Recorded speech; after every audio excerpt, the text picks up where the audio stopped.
ये संसद भवन का अहाता जगमगाता हुआ प्रकाश से प्रकाशमान, और अब सदन के भीतर प्रवेश करती हुई राष्ट्रपति द्रौपदी मुर्मू, साथ में माननीय सभासदों, महामहिम राष्ट्रपति जी,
माननीय सदस्यगण, सभी का नमस्कार।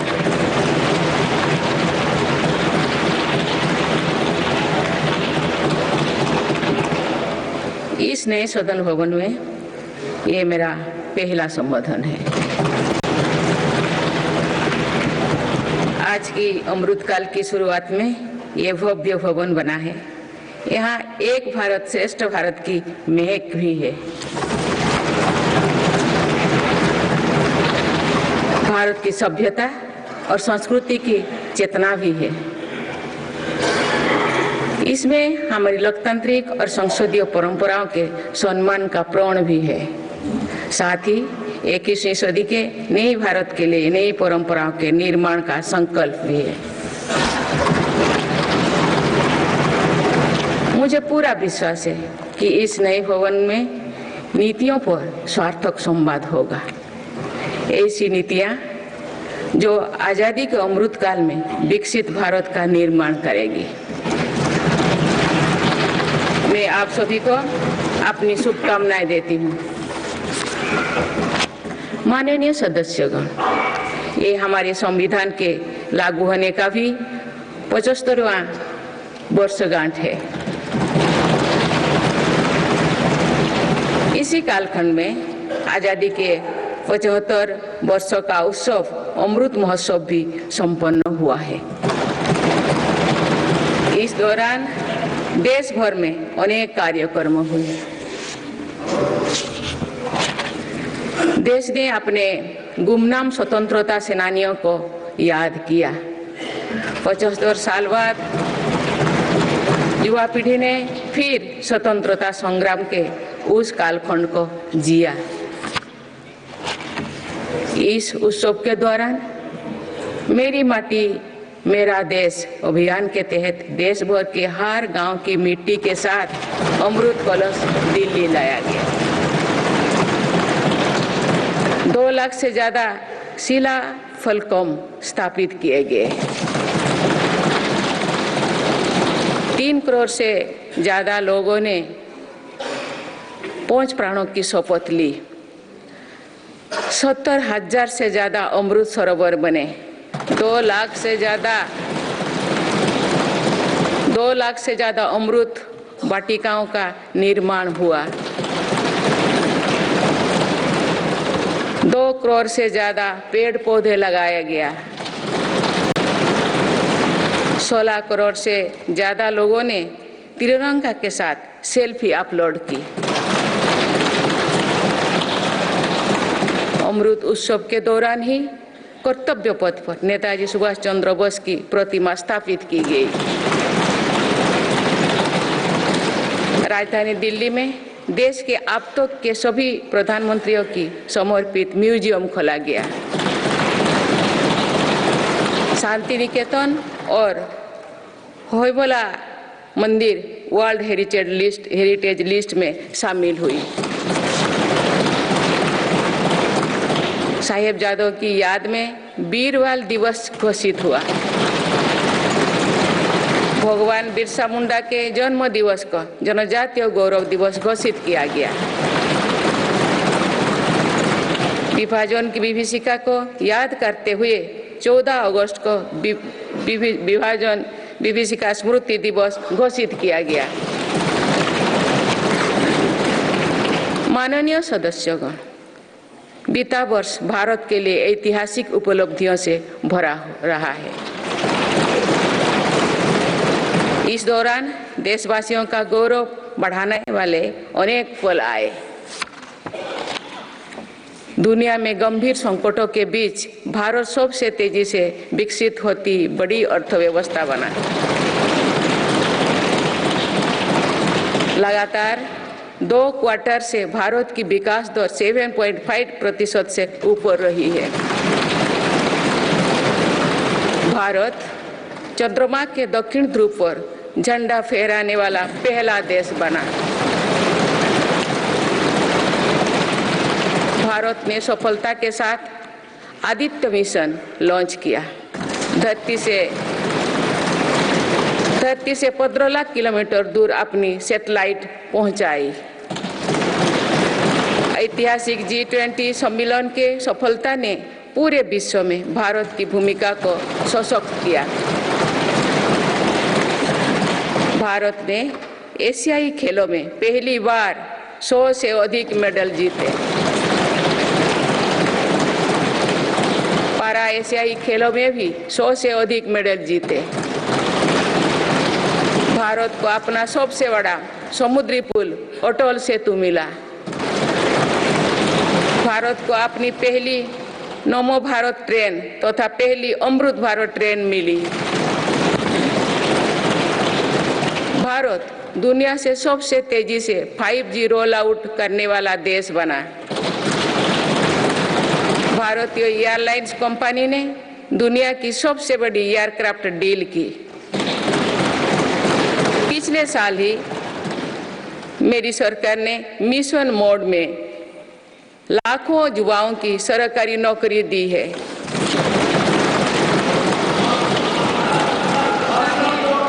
माननीय सदस्यगण, बीते 12 महीने में मेरी सरकार अनेक महत्वपूर्ण विधेयक लेकर भी आए। ये विधेयक आप सभी संसद सदस्यों के सहयोग से आज कानून बन चुके हैं।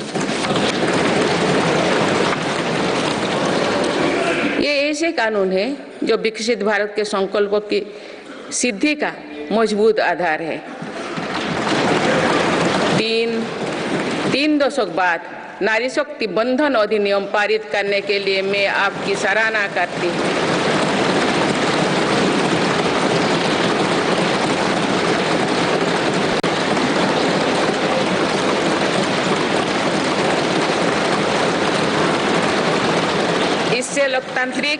इससे लोकसभा और विधानसभा के महिलाओं की ज्यादा भागीदारी सुनिश्चित हुई है।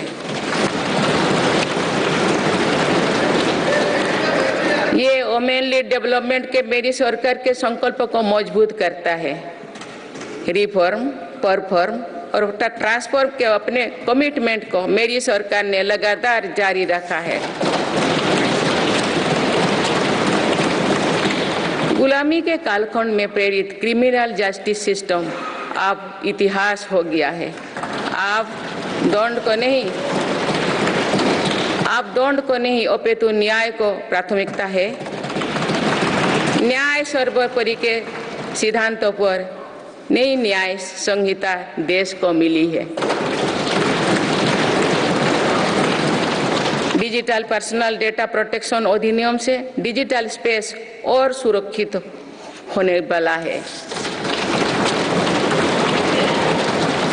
अनुसंधान नेशनल रिसर्च फाउंडेशन अधिनियम से देश में रिसर्च और इनोवेशन को बल मिलेगा।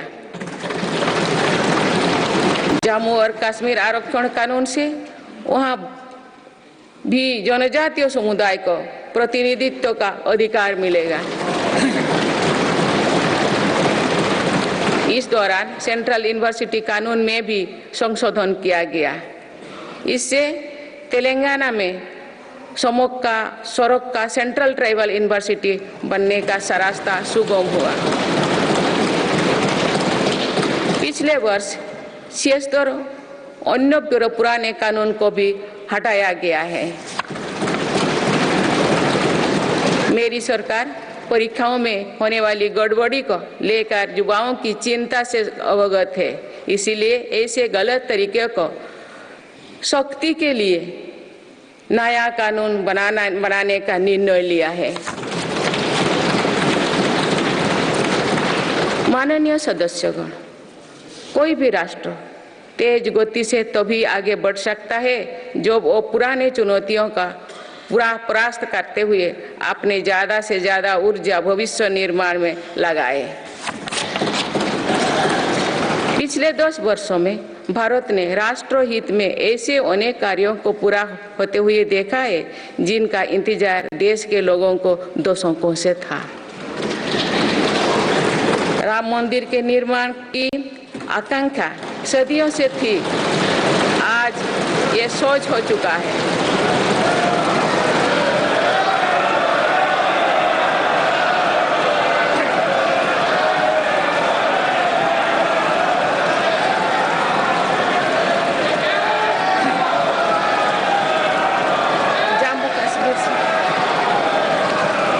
जम्मू कश्मीर से आर्टिकल 370 हटाने को लेकर शंकाएं थी, आज वो इतिहास हो चुकी है। इसी संसद ने 3 तलाक के विरुद्ध कड़ा कानून बनाया है। इसी संसद ने हमारे पड़ोसी देशों से आए पीड़ित अल्पसंख्यकों को नागरिक देने वाला कानून बनाया। मेरी सरकार ने वन रैंक वन पेंशन की भी लागू किया, जिसका इंतजार 4 दशकों से था। ओआरओपी लागू होने के बाद अब तक पूर्व सैनिकों को लगभग 1 लाख करोड़ रुपए मिल चुकी है। भारतीय सेना में पहली बार चीफ ऑफ डिफेंस स्टाफ की नियुक्ति भी हुई है। माननीय सदस्यगण, उत्कलमणि पंडित गोपबंधु दास की अमर पंक्तियां असीम राष्ट्र प्रेम की भावना का सदा संचार करती है। उन्होंने कहा था, मिशु मोर देह ए देश माटी रे, देशवासी चली जान तु पिठी रे, देशर स्वराज्य पथे जेते गाड़, गुरु तोही गड़ी मोर मांस हाड़। अर्थात मेरा शरीर इस देह की माटी के साथ मिल जाए, देशवासी मेरी पीठ पर से चलते चल जाए। देश के स्वराज पथ में जितनी भी खाइयां हैं वे मेरी हार्ड मांग से फट जाए।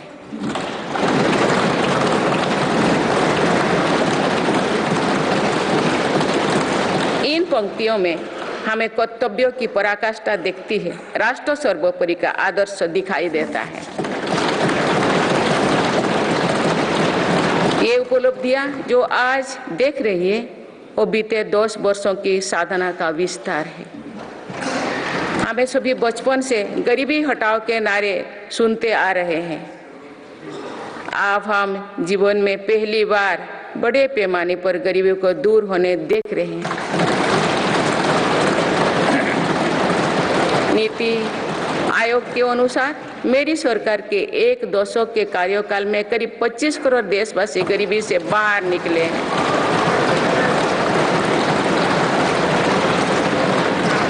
यह है प्रत्येक गरीब में नया विश्वास जगाने वाली बात है। जो 25 करोड़ लोगों की गरीबी दूर हो सकती है तो उसकी भी गरीबी दूर हो सकती है। आज अर्थव्यवस्था के विभिन्न आयामों को देखें तो ये विश्वास बढ़ता है कि भारत सही दिशा में तथा सही निर्णय लेते हुए आगे बढ़ रही है। बीते 10 वर्षों में हमने भारत को फ्रेजाइल 5 से निकलकर टॉप 5 इकोनॉमीज में शामिल होते देखा है।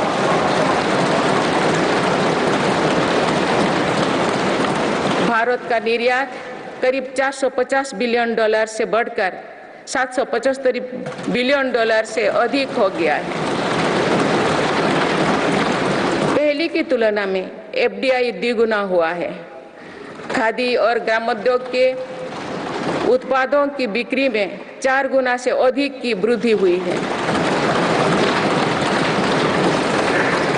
ITR फाइल करने वाले की संख्या करीब 3.25 करोड़ से बढ़कर लगभग 8.25 करोड़ हो चुकी है और बढ़ोतरी 2 गुना से भी कहीं अधिक है। एक दशक पहले देश में केवल कुछ 100 स्टार्टअप थे जो आज बढ़कर 1 लाख से अधिक हो गया। साल में 94,000 कंपनियां रजिस्टर हुई थी। पिछले वर्ष ये संख्या 1,60,000 तक पहुंच चुके हैं। दिसंबर 2017 में 98 लाख से लोग GST देते थे। आज इनकी संख्या 1,40,00,000 है। 2014 से पहले के 10 वर्षों में लगभग 13 करोड़ वाहन बिके थे। पिछले 10 वर्षों में देशवासियों ने 21 करोड़ से अधिक वाहन खरीदे हैं। 2014-15 में लगभग 2000 इलेक्ट्रिक वाहन बिके थे, जबकि 2023-24 में दिसंबर माह तक ही लगभग 15 लाख इलेक्ट्रिक वाहन बिक चुके हैं। माननीय सदस्यगण, बीते दशक में मेरी सरकार ने सुशासन और पारदर्शिता को हर व्यवस्था का मुख्य आधार बनाया है। इसी का परिणाम है कि हम बड़े आर्थिक सुधारों के साक्षी बने हैं। इस दौरान देश को इंसॉल्वेंसी एंड बैंकरप्सी कोड मिला है। देश को GST के रूप में एक देश एक टैक्स कानून मिला है। मेरी सरकार ने माइक्रो इकोनॉमिक स्टेबिलिटी में भी सुनिश्चित की है। 10 वर्षों में कैपेक्स 5 गुना बढ़कर 10 लाख करोड़ हो गया है। साथ ही फिजिकल डेफिसिट भी नियंत्रण भी में है। आज हमारे फॉरेक्स रिजर्व्स $600 अरब से ज्यादा है। हमारे बैंकिंग सिस्टम जो पहले बुरी तरह से चरमराया था, वो आज दुनिया के सबसे मजबूत बैंकिंग सिस्टम में से एक बना है। बैंक का NPA जो कभी डबल डिजिट में होता था, वो आज लगभग 4% ही है। मेक इन इंडिया और आत्मनिर्भर भारत अभियान हमारी ताकत बन चुकी है। भारत आज दुनिया का दूसरा सबसे बड़ा मोबाइल फोन निर्माता है। पिछले एक दशक के दौरान मोबाइल फोन मैन्युफैक्चरिंग में 5 गुना बढ़ोतरी हुई है। कुछ साल पहले भारत खिलौना आयात करता था, आज मेड इन इंडिया खिलौने निर्यात कर रहा है। भारत का डिफेंस प्रोडक्शन 1 लाख करोड़ रुपए के पार पहुंच चुका है। आज हर भारतीय देश में बने एयरक्राफ्ट कैरियर INS विक्रांत को देखकर गर्व से भरा हुआ है। लड़ाकू विमान तेजस अब हमारी वायुसेना की ताकत बन रहे हैं। C295 ट्रांसपोर्ट एयरक्राफ्ट का निर्माण भारत में होने जा रहा है। आधुनिक एयरक्राफ्ट इंजन भी भारत में बनाया जाएगा। उत्तर प्रदेश और तमिलनाडु में डिफेंस कॉरिडोर का विकास हो रहा है। मेरी सरकार ने डिफेंस सेक्टर में निजी क्षेत्रों की भागीदारी सुनिश्चित की है। स्पेस सेक्टर को भी हमारी सरकार ने युवा स्टार्टअप्स के लिए खोल दिया है। माननीय सदस्यगण, मेरी सरकार वेल्थ क्रिएटर का सम्मान करती है तथा भारत के प्राइवेट सेक्टर के सामर्थ्य पर विश्वास करती है। भारत में बिजनेस करना आसान हो, इसके लिए उपयुक्त माहौल रहे, इस पर भी मेरी सरकार लगातार काम कर रही है। ईज ऑफ डूइंग बिजनेस में लगातार सुधार हो रहा है। बीते कुछ वर्षों में 40,000 से ज्यादा कॉम्प्लायंस को हटाया जा या सरल किया गया है। कंपनीज एक्ट तथा लिमिटेड लायबिलिटी पार्टनरशिप एक्ट में 63 प्रावधानों को अपराध की सूची में बाहर किया गया है। जौन विश्वास अधिनियम द्वारा 183 प्रावधानों को अपराध की श्रेणी से बाहर किया गया है। अदालत के बाहर विवादों को सौहार्दपूर्ण समाधान हेतु मध्यस्थता पर कानून बनाया गया है। वन और पर्यावरण विभाग से क्लियरेंस मिलने में जहां 600 दिन लगते थे, वहां आज 75 दिन से भी कम समय लगता है। फेसलेस असेसमेंट योजना से टैक्स व्यवस्था में और पारदर्शिता आई है। माननीय सदस्यगण, हमारे MSME सेक्टर को भी रिफॉर्म्स का बहुत अधिक लाभ हो रहा है।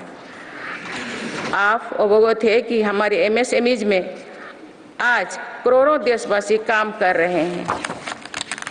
MSMEs और लघु उद्यमियों को सशक्त करने के लिए मेरी सरकार पूरी प्रतिबद्धता से काम कर रही है। MSME की परिभाषा का विस्तार किया गया है। नई परिभाषा में निवेश और टर्नओवर को समाहित किया गया है। आज उद्यम और उद्यम असिस्ट पोर्टल पर लगभग 3.5 करोड़ MSME रजिस्टर्ड है। बीते वर्षों में MSMEs के लिए क्रेडिट गारंटी स्कीम के तहत करीब 5 लाख करोड़ की गारंटी स्वीकृति किए गए। ये 2014 से पहले के दशक से 6 गुना अधिक है। माननीय सदस्यगण, मेरी सरकार का एक और बड़ा रिफॉर्म डिजिटल इंडिया का निर्माण है। डिजिटल इंडिया ने भारत में जीवन और बिजनेस दोनों को बहुत आसान बना दिया है। आज पूरी दुनिया मानती है कि ये भारत की बहुत बड़ी उपलब्धि है। विकसित देशों में भी भारत ऐसा डिजिटल सिस्टम नहीं है। गांव में भी सामान्य खरीद बिक्री डिजिटल तरीके से होगी, ये कुछ लोगों की कल्पना से भी परे था। आज दुनिया के कुल रियल टाइम डिजिटल लेन देन का 46% भारत में होता है।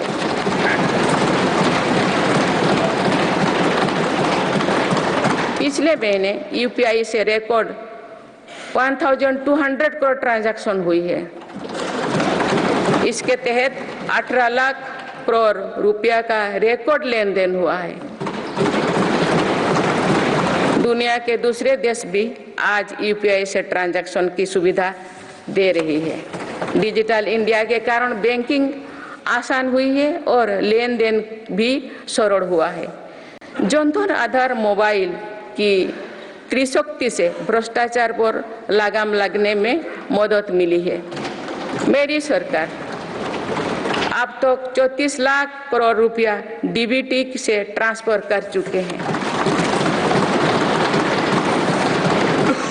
जनधन आधार मोबाइल के कारण करीब 10 करोड़ फर्जी लाभार्थी सिस्टम से बाहर किए गए हैं। इससे 3.25 लाख करोड़ रुपया गलत हाथों में जाने से बचे हैं। डिजी लॉकर की सुविधा भी जीवन को आसान बना रही है। इसमें अभी तक यूजर्स के 6 बिलियन से ज़्यादा डॉक्यूमेंट्स जारी हुई है। आयुष्मान भारत हेल्थ अकाउंट के तहत लगभग 53 करोड़ लोगों की डिजिटल हेल्थ आईडी बन चुकी है।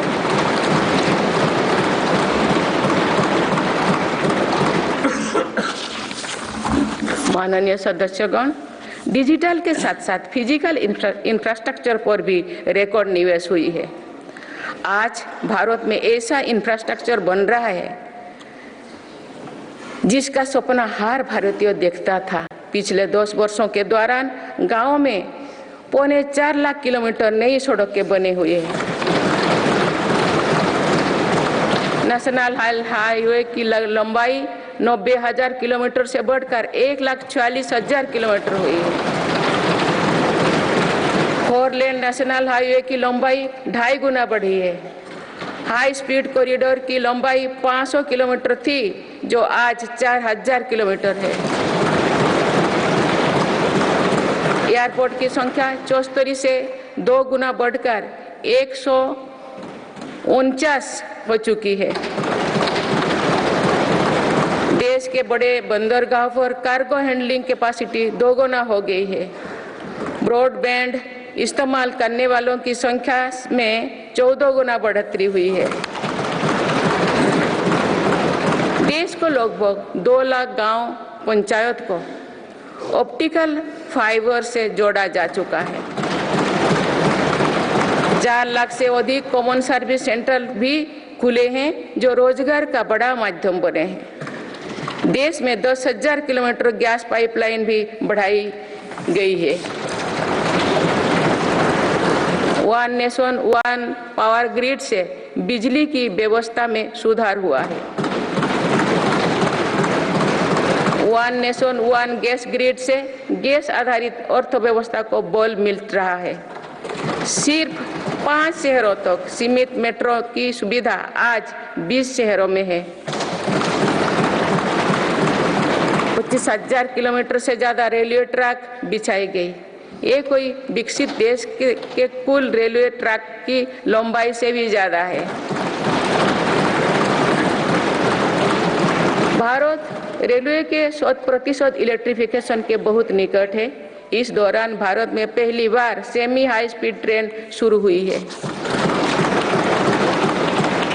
आज 39 से ज्यादा रोड्स पर वंदे भारत ट्रेन चल रही है।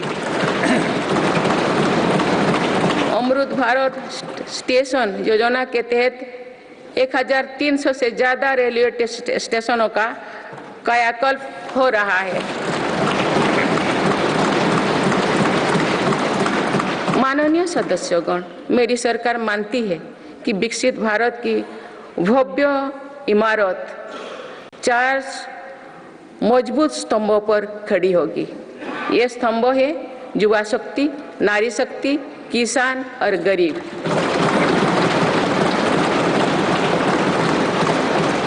देश के हर हिस्से, हर समाज में इन सभी की स्थिति और सपने एक जैसे ही हैं। इसीलिए इन 4 स्तंभों को सशक्त करने के लिए मेरी सरकार निरंतर काम कर रही है। मेरी सरकार ने टैक्स का बहुत बड़ा हिस्सा इन स्तंभों को मजबूत बनाने पर खर्च किया है। 4 करोड़ 10 लाख गरीब परिवार को अपना पक्का घर मिला। इस पर लगभग 6 लाख करोड़ रुपया खर्च किए गए। लगभग 11 करोड़ ग्रामीण परिवारों तक पहली बार पाइप से पानी पहुंचा है। इस पर 4 लाख करोड़ रुपया खर्च किया जा रहे हैं। हाल ही में 10 करोड़ उज्ज्वला के गैस कनेक्शन पूरी हुई है। आज इन लाभार्थी बहनों को बहुत सस्ती गैस भी दी जा रही है। इस पर भी सरकार द्वारा 2.5 लाख करोड़ रुपया खर्च किए गए हैं।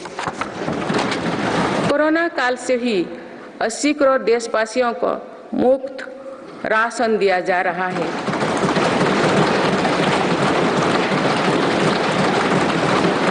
अब इसे आने वाले 5 वर्षों के लिए आगे बढ़ाया गया है। अब इस पर 11 लाख करोड़ रुपया और खर्च होने का अनुमान है। मेरी सरकार का प्रयास है कि हर योजना का तेजी से सैचुरेशन हो, कोई भी लाभार्थी वंचित ना रहे। इसके लिए 15 नवंबर से विकसित भारत संकल्प यात्रा चल रही है। अभी तक इस यात्रा से करीब 19 करोड़ देशवासी जुड़ चुके हैं। माननीय सदस्यगण, बीते वर्ष में विश्व ने 2 बड़े युद्ध देखे और कोरोना जैसे वैश्विक महामारी का सामना किया। ऐसे वैश्विक संकटों के बावजूद मेरी सरकार ने देश में महंगाई को काबू में रखा, सामान्य भारतीयों का बोझ नहीं बढ़ने दिया।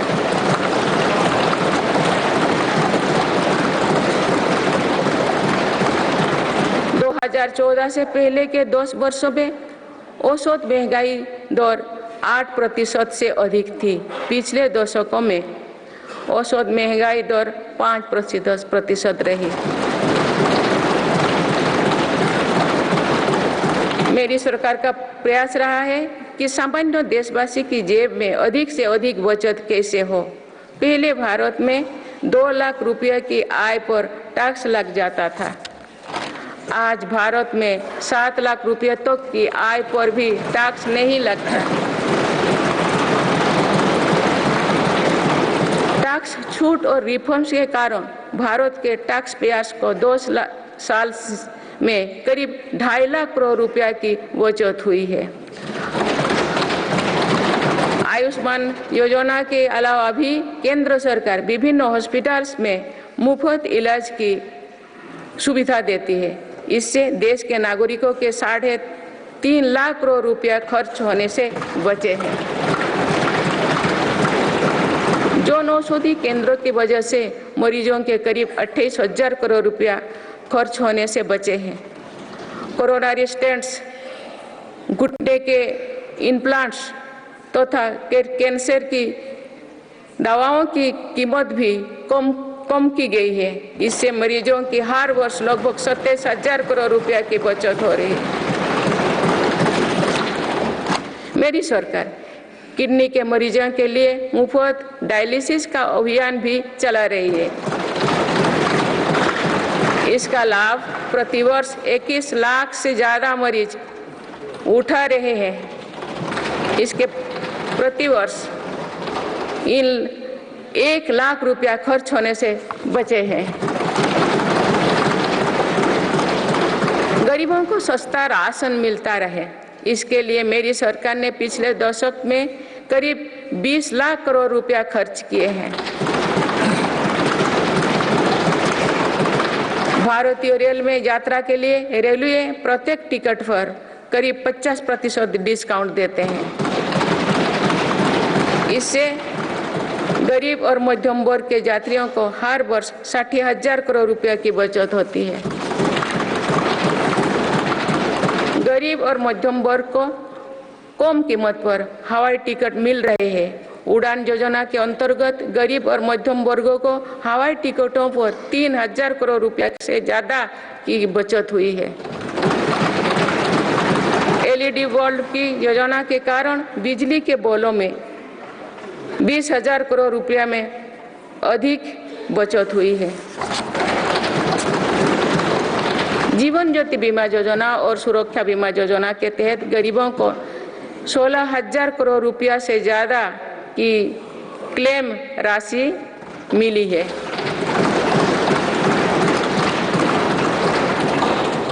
माननीय सदस्यगण, नारी शक्ति का सामर्थ्य बढ़ाने के लिए मेरी सरकार हर स्तर पर काम कर रही है। इस वर्ष की गणतंत्र दिवस परेड भी नारी शक्ति के लिए समर्पित थी।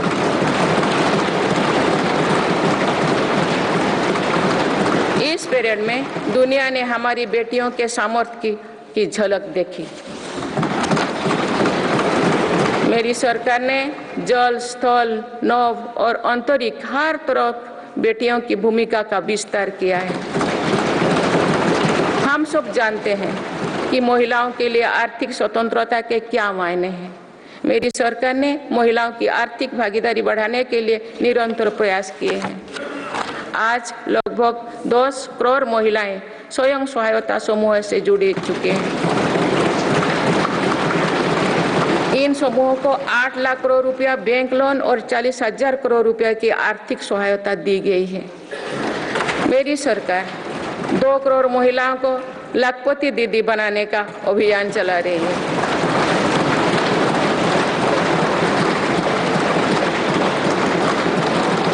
नमो ड्रोन दीदी योजना के तहत समूहों को 15,000 ड्रोन उपलब्ध कराए जा रहे हैं।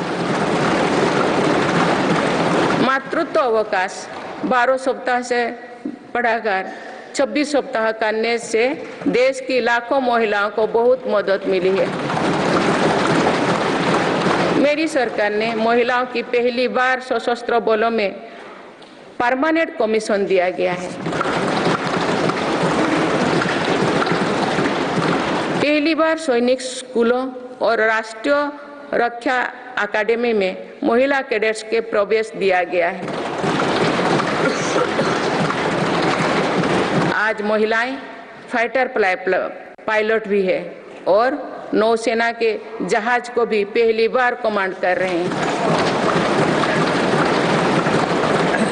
मुद्रा योजना के तहत जो 40 करोड़ से ज्यादा लोन दिए गए हैं, उनमें करीब 31 करोड़ से ज्यादा लोन महिलाओं को मिली है। इस योजना से लाभ लेकर करोड़ों महिलाओं ने स्वरोजगार शुरू किए हैं। माननीय सदस्यगण, मेरी सरकार आज खेती को अधिक लाभकारी बनाने पर बल दे रही है। हमारा ये प्रयास है कि खेती में लागत कम हो और लाभ अधिक हो। मेरी सरकार ने पहली बार 10 करोड़ से अधिक छोटे किसानों को भी देश की कृषि नीति और योजना में प्रमुखता दी है। पीएम किसान सम्मान निधि के तहत अब तक 2,80,000 करोड़ रुपया किसानों को मिल चुके हैं।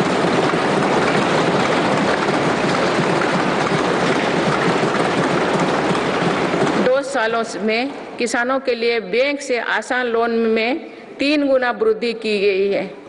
प्रधानमंत्री फसल बीमा योजना के तहत किसानों ने 30,000 करोड़ रुपया प्रीमियम भरा।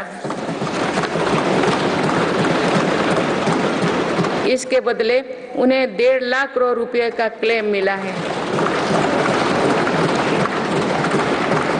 पिछले 10 वर्षों में लगभग 18 लाख करोड़ रुपया एमएसपी के रूप में धान और गेहूं की खेती करने वाले किसानों को मिले हैं। ये 2014 से पहले के 2 सालों की तुलना में 2.5 गुना अधिक है।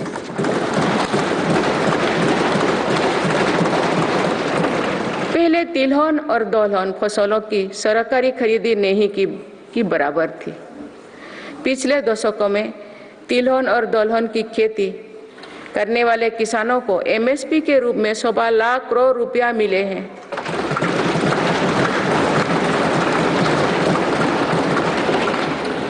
ये मेरी ही सरकार है जिसने पहली बार देश में कृषि निर्यात नीति बनाई है।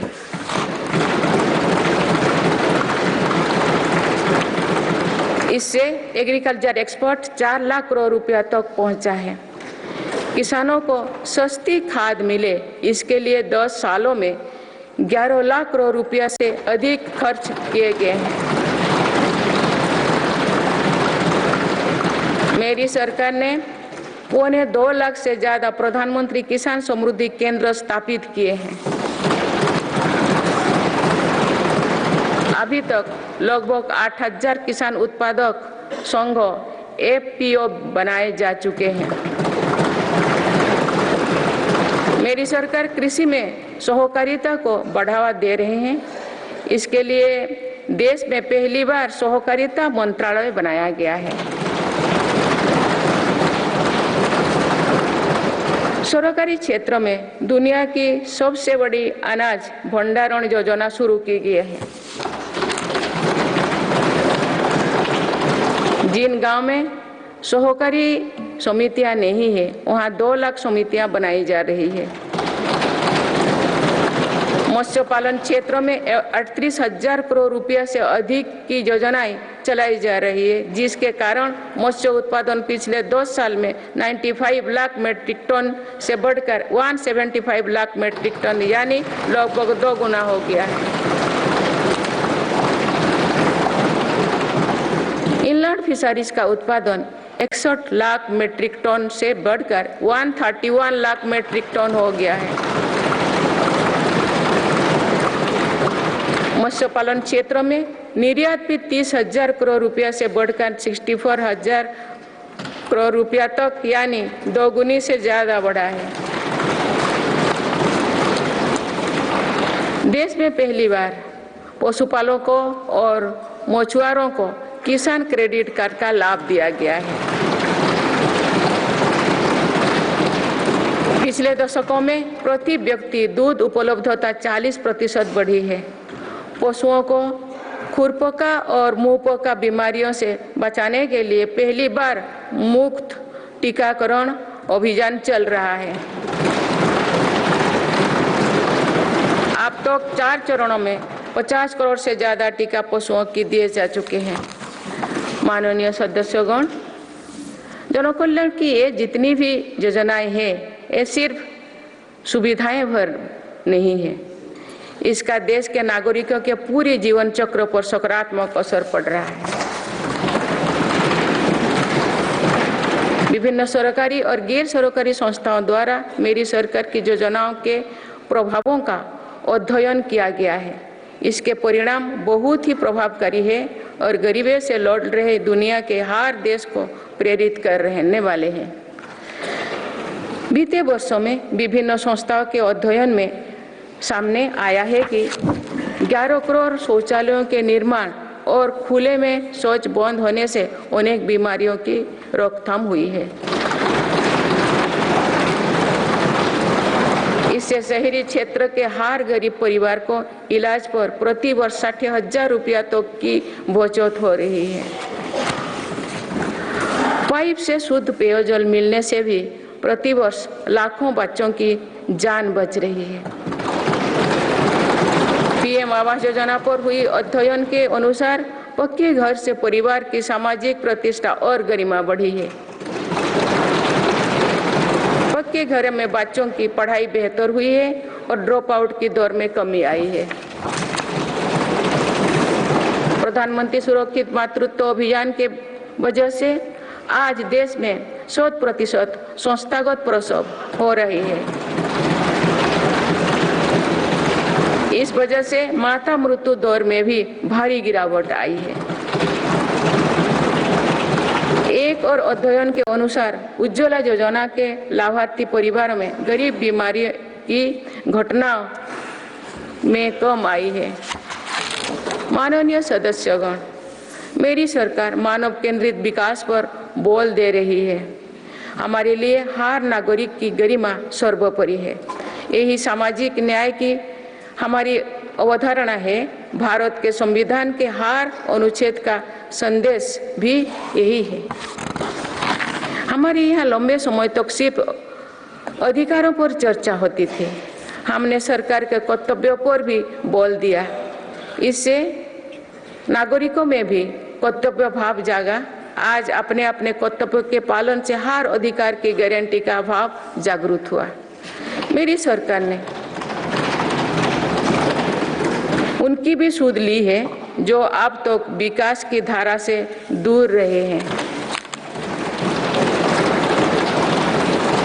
ऐसे हजारों आदिवासी गांव हैं जहां बीते 2 वर्षों में पहली बार बिजली और सड़क पहुंची है। लाखों आदिवासी परिवारों को अब जाकर पाइप से शुद्ध पानी मिलना शुरू हुआ है। विशेष अभियान के तहत मेरी सरकार हजारों आदिवासी बहुल गांव में 4G इंटरनेट सुविधा भी पहुंचा रही है। बंधन केंद्रों की स्थापना और 90 से ज्यादा वन उपज पर MSP दिए जाने से आदिवासियों को बहुत लाभ हुआ है।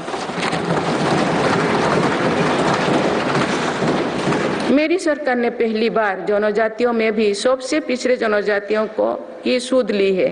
उनके लिए लगभग 24,000 करोड़ रुपया की PM जनमन योजना बनाई है। आदिवासी परिवारों में अनेक पीढ़ियां सिकल सेल एनीमिया में पीड़ित रही है। पहली बार इसके लिए राष्ट्रीय मिशन शुरू किया गया है। अब तक लगभग 1,40,00,000 लोग की जांच की हो चुकी है। दिव्यांगजनों के लिए भी मेरी सरकार ने सुगम्य भारत अभियान चलाए हैं। साथ ही भारतीय सांकेतिक भाषा में पाठ्य पुस्तकें उपलब्ध कराई है। ट्रांसजेंडर को समाज में सम्मानजनक स्थान दिलाने और उनके अधिकारों के संरक्षण हेतु भी कानून बनाए हैं। माननीय सदस्यगण, हमारे यहाँ विश्वकर्मा परिवारों के बिना दैनिक जीवन की कल्पना भी मुश्किल है। ये परिवार पीढ़ी दर पीढ़ी अपने कौशल को आगे बढ़ाते हैं, लेकिन सरकारी मदद के अभाव में हमारी विश्वकर्मा साथी बुरी स्थिति से गुजर रहे थे। मेरी सरकार ने ऐसे विश्वकर्मा परिवार को भी सूद ली है। अभी तक PM विश्वकर्मा योजना से 84 लाख से ज्यादा लोग जुड़ चुके हैं। रेहड़ी ठेले फुटपाथ पर काम करने वाले साथी भी दशकों से अपने हाल पर छोड़ दिए गए थे। मेरी सरकार ने PM स्वनिधि योजना द्वारा उनको बैंकिंग से जोड़ा। इस योजना के तहत अब तक 10,000 करोड़ रुपया से अधिक की राशि के ऋण दिया जा चुका है।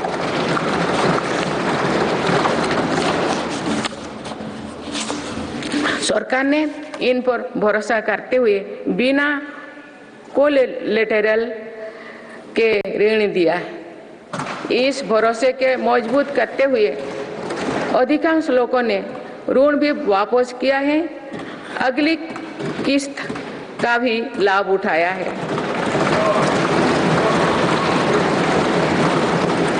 इस योजना के अधिकतर लाभार्थी दलित, पिछड़े, आदिवासी और महिलाएं हैं।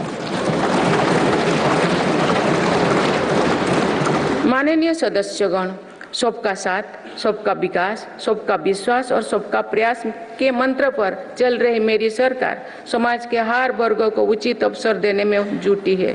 पहली बार सामान्य वर्ग के गरीबों को आरक्षण की सुविधा दी गई है। मेडिकल में ग्रेजुएशन और पोस्ट ग्रेजुएशन के लिए OBC के केंद्रीय कोटे के तहत दाखिली में 27% आरक्षण सुनिश्चित किया गया है। राष्ट्रीय पिछड़ा वर्ग आयोग को संवैधानिक दर्जा दिया गया है। मेरी सरकार ने बाबा साहेब आम्बेडकर से जुड़े 5 स्थानों को पंचतीर्थ के रूप में विकसित किया। आज देश भर में आदिवासी स्वतंत्रता सेनानियों के लिए समर्पित 10 संग्रहालय बनाया जा रहा है।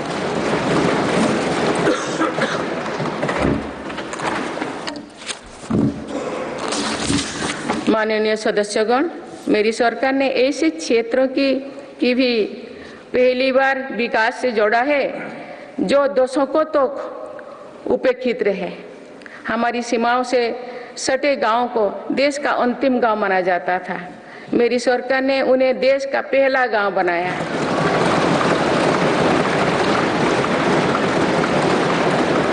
इन गांवों के विकास के लिए वाइब्रेंट विलेज प्रोग्राम शुरू किया है। अंडमान निकोबार और लक्षद्वीप जैसे हमारे दूर सुदूर के द्वीप समूह भी विकास से वंचित थे। मेरी सरकार ने इन द्वीपों में भी आधुनिक सुविधाओं का निर्माण किया। वहां सड़क, हवाई यातायात और तेज इंटरनेट की सुविधाएं पहुंचाई। कुछ सप्ताह पूर्व ही लक्षद्वीप को भी अंडर वाटर ऑप्टिकल फाइबर से जोड़ा गया है।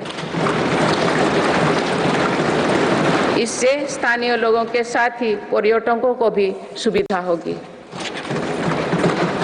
मेरी सरकार द्वारा आकांक्षा जिला कार्यक्रम के तहत देश के 100 से अधिक जिलों में विकास का प्राथमिकता दी गई है। इस कार्यक्रम की सफलता को देखते हुए मेरी सरकार ने आकांक्षा ब्लॉक कार्यक्रम भी शुरू किया है। इससे देश के उन ब्लॉक्स में विकास पर विशेष जोर दिया जा रहा है जो पीछे छूट गए हैं।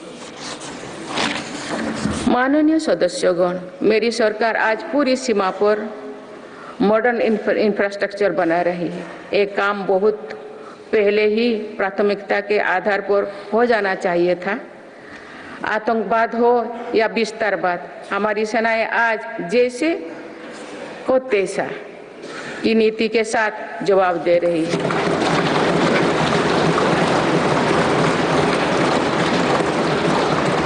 आंतरिक शांति के लिए मेरी सरकार के प्रयासों के सार्थक परिणाम हमारे सामने हैं। जम्मू कश्मीर में आज सुरक्षा का वातावरण है। आज वहाँ हड़ताल का सन्नाटा नहीं, भीड़ भरे बाजार की चल पहल है। नॉर्थ ईस्ट में अलगाववाद की घटना में भारी कमी आई है। अनेक संगठनों ने स्थायी शांति के तरफ कदम बढ़ाए हैं। नक्सलवाद से प्रभावित क्षेत्र घटे हैं और नक्सली हिंसा में भी भारी गिरावट हुई है। माननीय सदस्यगण, भारत के लिए ये समय आने वाली सदियों का भविष्य लिखने का है। हमारे पूर्वजों ने हजारों वर्षों की एक विरासत हमारे लिए छोड़ी है। अपने पूर्वजों की सौगातों का आज भी हम बड़े गौरव के साथ याद करते हैं। आज की पीढ़ी को भी ऐसा विरासत बनानी है जो सदियों तक याद रखी जाए। इसीलिए मेरी सरकार आज एक बड़े विजन पर काम कर रही है। इस विजन में आने वाले 5 वर्षों का कार्यक्रम भी है। इसमें आने वाले 25 साल का रोड मैप भी है। हमारे लिए विकसित भारत सिर्फ आर्थिक समृद्धि तक सीमित नहीं है।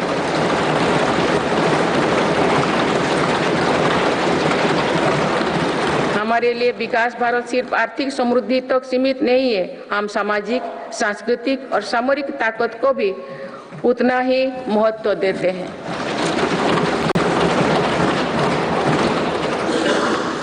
इनके बिना विकास और आर्थिक समृद्धि स्थायी नहीं रह सकती है। बीते दशकों के फैसले भी इसी ध्येय से लिए गए हैं। आज भी अनेक कदम इसी लक्ष्य के साथ उठाया जा रहे हैं। माननीय सदस्यगण, भारत के तेज विकास को लेकर आज दुनिया की हर एजेंसी आश्वस्त है। राष्ट्रीय और अंतर्राष्ट्रीय एजेंसी जो भी आकलन कर रहे हैं, उनका आधार भारत की नीतियां हैं। इंफ्रास्ट्रक्चर में रिकॉर्ड निवेश और पॉलिसी रिफॉर्म निवेशकों का विश्वास और बढ़ा रहा है। पूर्ण बहुमत वाली स्थिर और मजबूत सरकार के लिए भारतीयों का संकल्प भी दुनिया को नया भरोसा दे रहे हैं।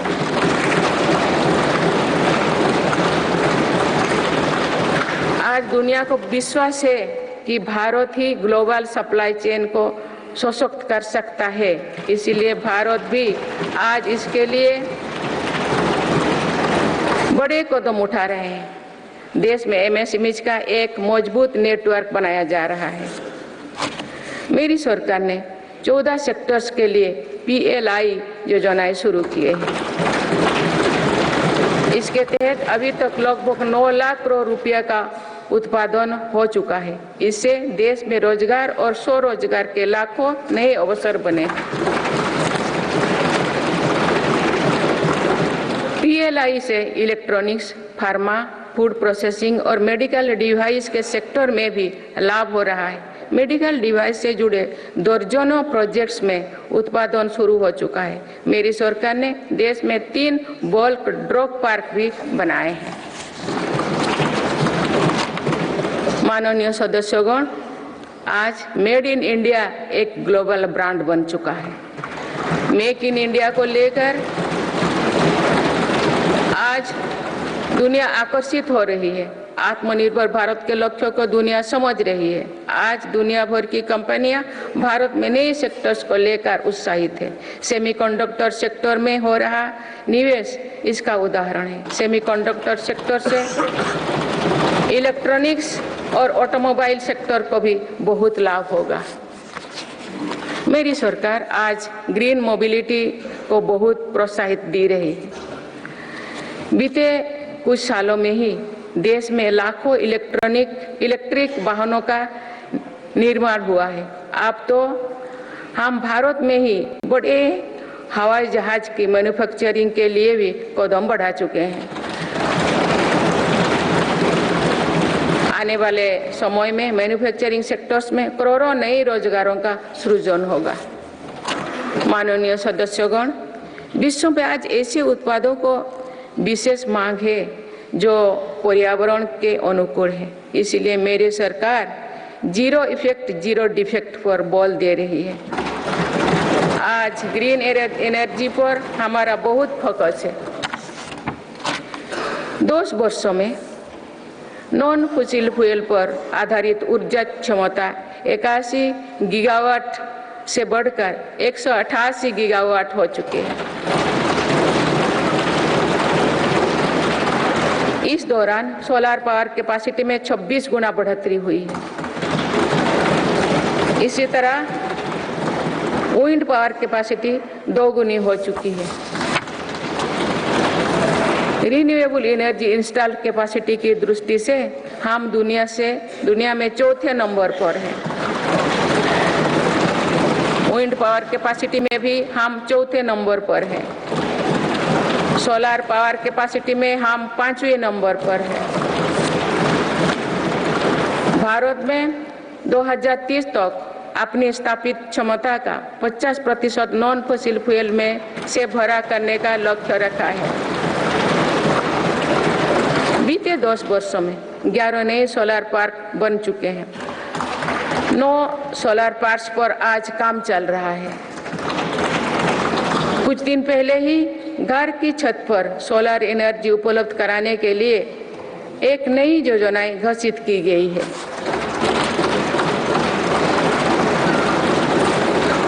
इसके तहत 1 करोड़ परिवारों को मदद दी जाएगी। इससे बिजली का बिल भी कम होगा और अतिरिक्त बिजली की खरीद विद्युत बाजारों में की जाएगी। परमाणु ऊर्जा के क्षेत्र में भी बहुत तेजी से काम किया जा रहा है। मेरी सरकार ने 10 नए परमाणु ऊर्जा संयंत्रों को स्वीकृति दी है।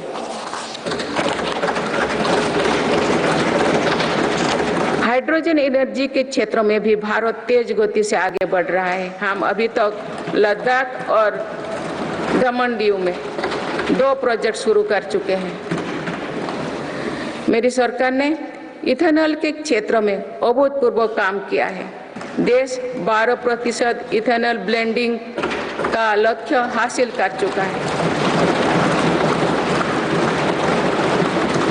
बहुत ही जल्द 20% इथेनॉल ब्लेंडिंग का टारगेट भी पूरा होने वाला है। इससे हमारे किसानों की आय बढ़ेगी। अभी तक सरकारी कंपनियां 1 लाख करोड़ रुपया से ज्यादा का इथेनॉल खरीद चुकी हैं। इन सारे प्रयासों से अपनी ऊर्जा जरूरतों के लिए विदेशों पर निर्भरता कम होगी। कुछ दिन पहले ही बंगाल की खाड़ी में एक नया ब्लॉक में तेल उत्पादन शुरू हुआ है। ये देश के लिए एक बड़ी सफलता है। माननीय सदस्यगण, धरती पर महत्वपूर्ण खनिजों की मात्रा सीमित है, इसीलिए मेरी सरकार सर्कुलर इकोनॉमी को प्रोत्साहित कर रही है। भारत की पहली व्हीकल स्क्रैपेज पॉलिसी का लक्ष्य भी है।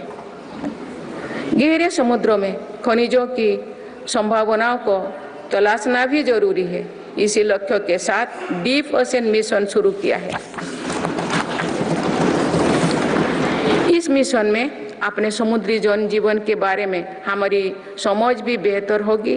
भारत का समुद्रयान इस क्षेत्र में शोध कर रहा है। मेरी सरकार भारत को दुनिया की एक बड़ी स्पेस पावर बनाने में जुटे हैं। ये मानव जीवन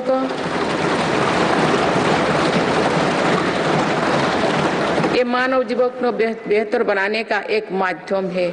साथ ही ये स्पेस इकोनॉमी में भारत की हिस्सेदारी बढ़ाने का भी प्रयास है।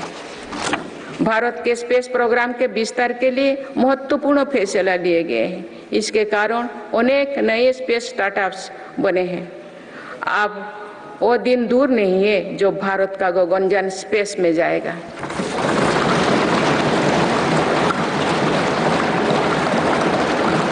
माननीय सदस्यगण, मेरी सरकार ने भारत को दुनिया के अग्रणी डिजिटल इकोनॉमीज में से एक बनाया है। इससे करोड़ों युवाओं को रोजगार मिला है। हमारा प्रयास है कि चौथी औद्योगिक क्रांति में भारत दुनिया में सबसे आगे रहे। मेरी सरकार आर्टिफिशियल इंटेलिजेंस मिशन पर काम कर रही है। ये भारत के युवाओं को नए अवसर देगा। ये नए स्टार्टअप्स के लिए संभावनाएं खोलेगा। इससे कृषि, स्वास्थ्य और शिक्षा के क्षेत्र में क्रांतिकारी बदलाव आएगी। मेरी सरकार ने नेशनल क्वांटम मिशन भी स्वीकृत किया है। क्वांटम कंप्यूटिंग नए दौर की डिजिटल व्यवस्था बनाएगा। इस क्षेत्र में भारत आगे रहे, इसके लिए काम शुरू हो चुके हैं। माननीय सदस्यगण, मेरी सरकार भारत की युवा शक्ति की शिक्षा और कौशल विकास के लिए निरंतर नए कदम उठा रही है। इसके लिए नई राष्ट्रीय शिक्षा नीति बनाई गई और उसे तेजी से लागू किया जा रहा है। राष्ट्रीय शिक्षा नीति में मातृभाषा और भारतीय भाषाओं में शिक्षा पर बल दिया गया है। इंजीनियरिंग, मेडिकल, कानून जैसे विषयों की पढ़ाई भारतीय भाषा में प्रारंभ कर दी गई है।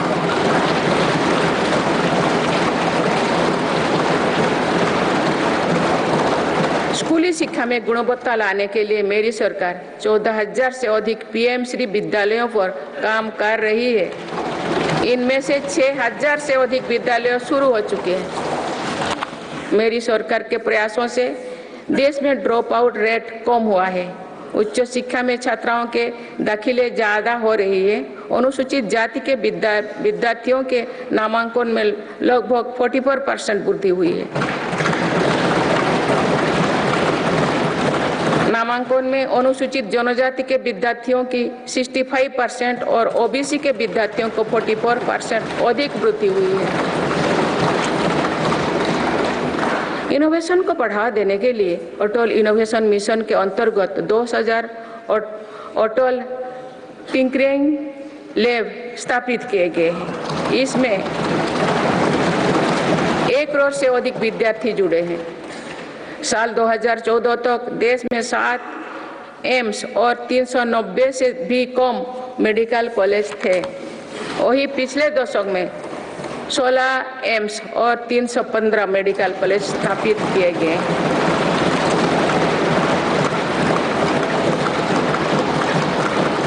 157 नर्सिंग कॉलेज स्थापित किए जा रहे हैं। पिछले दशक में एमबीबीएस की सीटों में 2 गुना से भी अधिक की वृद्धि हुई है।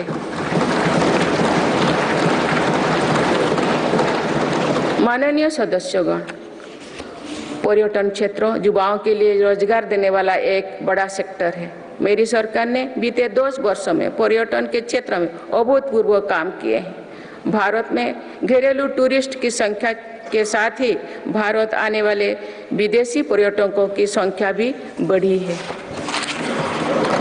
पर्यटन के क्षेत्र में जो वृद्धि हो रही है, इसका कारण भारत की बढ़ती साख है। आज दुनिया भारत को देखना और जानना चाहती है। इसके अलावा शानदार कनेक्टिविटी विकसित होने के कारण भी पर्यटन का दायरा बढ़ा है। जगह जगह एयरपोर्ट बनने से भी बहुत फायदा हो रही है। नॉर्थ ईस्ट में आज रिकॉर्ड संख्या में टूरिस्ट पहुंच रही है।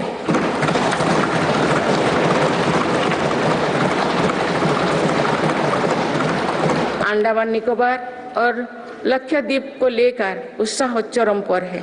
मेरी सरकार ने देश भर में तीर्थ और ऐतिहासिक स्थलों के विकास पर बल दिया है।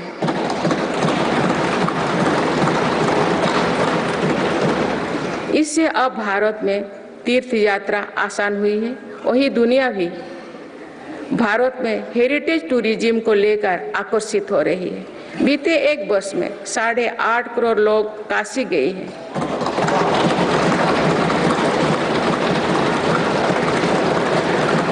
करोड़ से अधिक लोगों ने महाकाल के दर्शन किए हैं।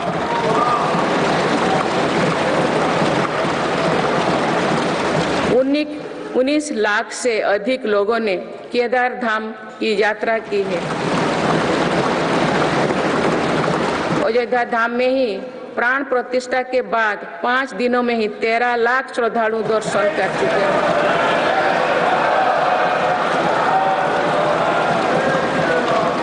पूर्व पश्चिम उत्तर दक्षिण भारत के हर हिस्से में तीर्थ स्थलों पर सुविधाओं का अभूतपूर्व विस्तार हो रहा है। मेरी सरकार भारत को मीटिंग और प्रदर्शनी से जुड़े सेक्टर में भी अग्रणी बनाना चाहती है। इसके लिए भारत मंडपम और यशोभूमि जैसा इंफ्रास्ट्रक्चर बनाया जा रहा है।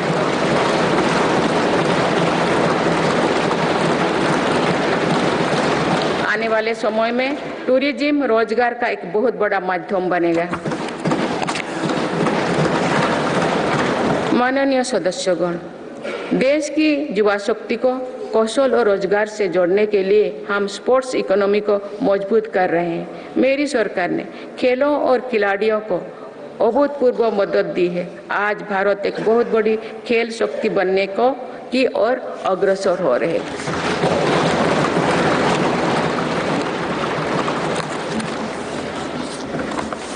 खिलाड़ियों के साथ ही आज हम स्पोर्ट्स से जुड़े दूसरे क्षेत्रों पर भी बल दे रहे हैं। आज नेशनल स्पोर्ट्स यूनिवर्सिटी बन चुकी है।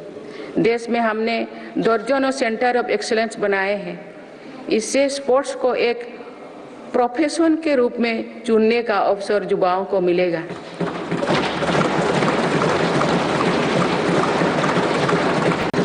खेल उपकरण से जुड़ी इंडस्ट्री को भी हर प्रकार की मदद दी जा रही है।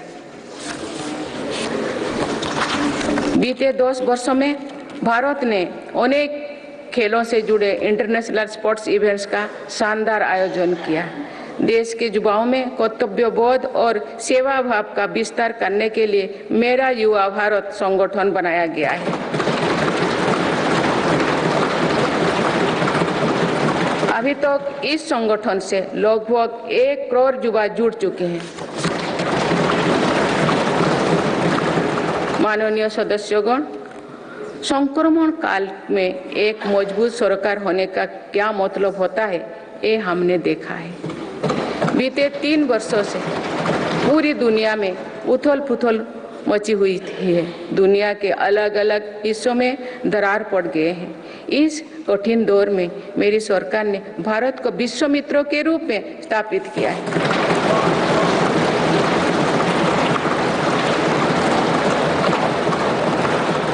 विश्व मित्रों की भूमिका के कारण ही आज हम ग्लोबल साउथ की आवाज बन पाए हैं। बीते 10 वर्षों में एक और पुरानी सोच को बदला गया है।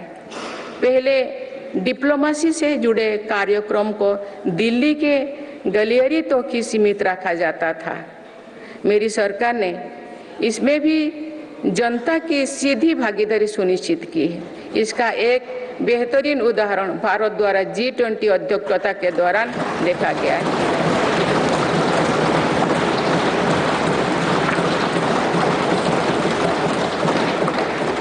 भारत ने G20 को जिस प्रकार जनता से जोड़ा, वैसा पहले कभी नहीं था। देश भर में हुए कार्यक्रम के जरिए भारत के वास्तविक सामर्थ्य से दुनिया का परिचय हुआ। जम्मू कश्मीर और नॉर्थ ईस्ट में पहली बार इतने बड़े अंतर्राष्ट्रीय कार्यक्रम हुए।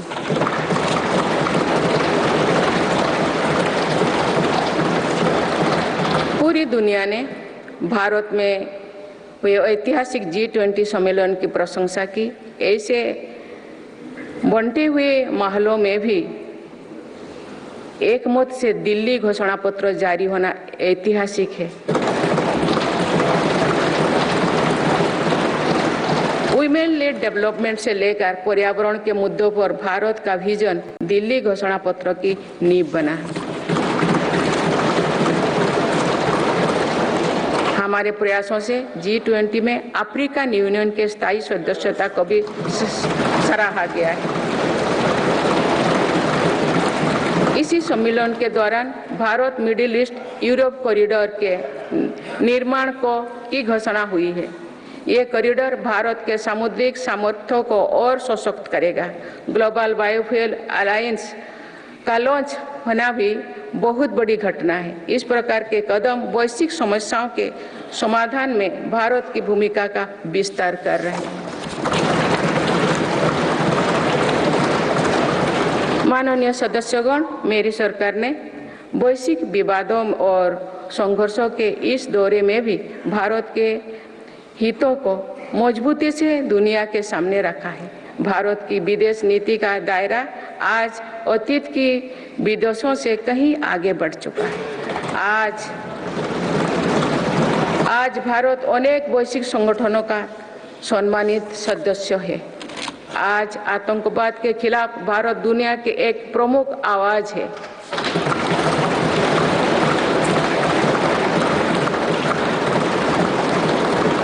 भारत आज संकट में फंसी मानवता की मदद के लिए मजबूती से पहल करता है। दुनिया में कहीं भी संकट आने पर भारत वहां तेजी से पहुंचने का प्रयास करता है।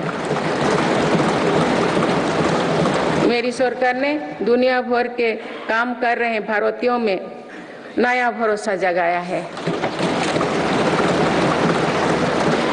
ऑपरेशनल गंगा, ऑपरेशनल कावेरी और वंदे भारत जैसे अभियान चलाकर जहां जहां संकट आया वहां से हर भारतीयों को हम तेजी से सुरक्षित वापस लेकर आए।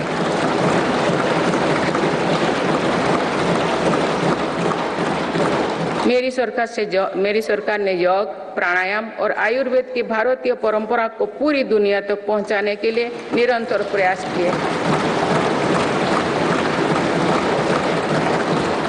पिछले वर्ष संयुक्त राष्ट्र संघ के मुख्यालय में 135 देशों की प्रतिनिधित्व ने एक साथ योग किया।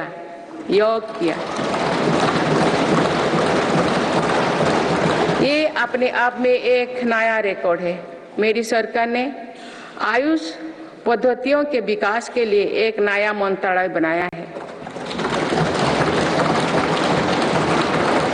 विश्व स्वास्थ्य संगठन का पहला global centre for traditional medicine भी भारत में बन रहा है। माननीय सदस्यगण, सभ्यताओं के कालखंड में ऐसे पड़ाव आते हैं जो सदियों का भविष्य तय करते हैं। भारत के इतिहास में भी ऐसे अनेक पड़ाव आए। इस वर्ष 22 जनवरी को भी देश ऐसे ही एक पड़ाव का साक्षी बना है।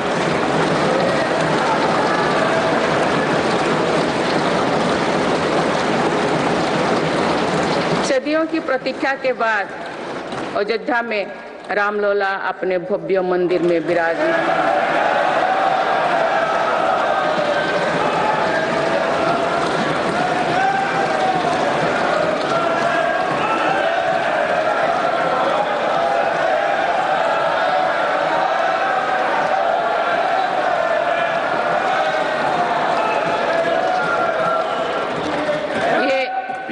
करोड़ों देशवासियों की इच्छा और आस्था का प्रश्न था, जिसका उत्तर देश ने पूरे सद्भाव के साथ खोजा है। माननीय सदस्यगण, आप सभी करोड़ों भारतीयों की आकांक्षाओं के प्रतिनिधि हैं। आज जो युवा स्कूल कॉलेज में है, उनके सपने बिल्कुल अलग हैं। हम सभी का ये दायित्व है कि अमृत पीढ़ी के सपनों को पूरा करने में कोई कसर बाकी ना रहे।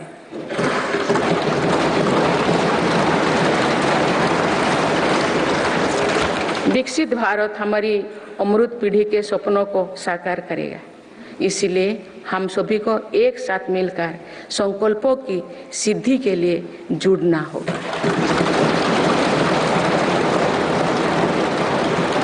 माननीय अटल जी, माननीय सदस्यगण, श्रद्धेय अटल जी ने कहा था, अपनी ध्येय यात्रा में हम कभी रुके नहीं हैं। अपनी ध्येय यात्रा में हम कभी रुके नहीं, किसी चुनौती के सम्मुख कभी झुके नहीं।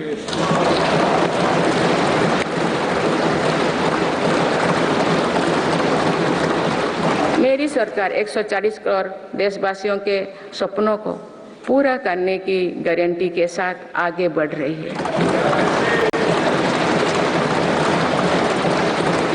मुझे पूरा विश्वास है कि ये नया संसद भवन भारत की ध्येय यात्रा को निरंतर ऊर्जा देता रहेगा, नई और स्वस्थ परंपरा बनाएगा।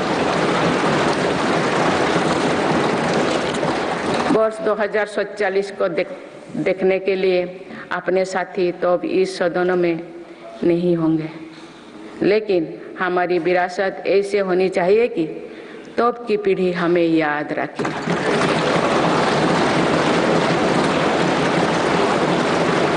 आप सभी को बहुत बहुत शुभकामनाएं। धन्यवाद। जय हिंद, जय Bharat. For more such videos, subscribe to the NewsX YouTube channel, hit the bell icon.